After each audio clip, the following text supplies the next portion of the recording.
ये चीज़ें नहीं होनी चाहिए, क्योंकि चाहे औरत हो चाहे आदमी हो, दिल सबके अंदर है, दिमाग सबके अंदर है, लेकिन किसी किसी का दिमाग बाद में चलता है। और मैं चाहती हूँ वो जो दिमाग है वो पहले से चलाइए, क्योंकि जवानी में तो आदमी बहुत जोश में होता है कि अरे हमें ये सबसे क्या करना है, गांव में ही सब कुछ होता तो हम क्या शहर जाते। लेकिन धीरे धीरे जिंदगी समझ में आती है कि जो बेस होता है ना, बेस जिसे जड़ें बोलती हैं, वो जड़ें जो हैं वो हमारे माँ बाप ने हमें दी हुई हैं।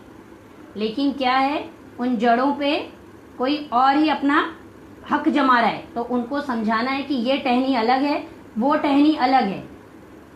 हम तोड़ते हैं ना फूल, पेड़ में से ही फूल तोड़ते हैं ना, और जब हमें टहनी की भी ज़रूरत होती है तो हम टहनी भी तोड़ते हैं। लेकिन जवानी के जोश में हम सोचते हैं हमें तो ये भी फूल नहीं चाहिए।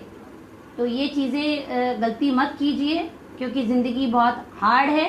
क्योंकि आपने देखा होगा आज जो अपने घरों को हालात से बोलते हैं ना नहीं निपट पा रहे, तो आत्महत्या तक कर लेते हैं।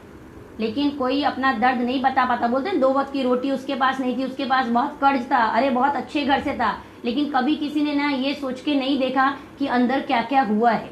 तो जो लोगों ने हड़पा है वो, और जो लोग ऐसी गलतियां कर रहे हैं कि ले लिया लेने दो, ऊपर वाला देखेगा, ऊपर वाला उसे देखेगा, नो डाउट ऊपर वाला उसे नहीं देखेगा। मैं तो अपनी आंखों से लोगों को देख चुकी हूँ, ठीक है। ऊपर वाला उसे देखता है, लेकिन ये भी देखिए कि ऊपर वाला आपको ये भी देखेगा कि होता हुआ धन आपके सामने है, उसको आप छोड़ रहे हैं और आप अपने आप को इतना हुनरबाज समझ रहे हैं, इतना हुनरबाज समझ रहे हैं कि इससे ज्यादा धन आप कमा लेंगे।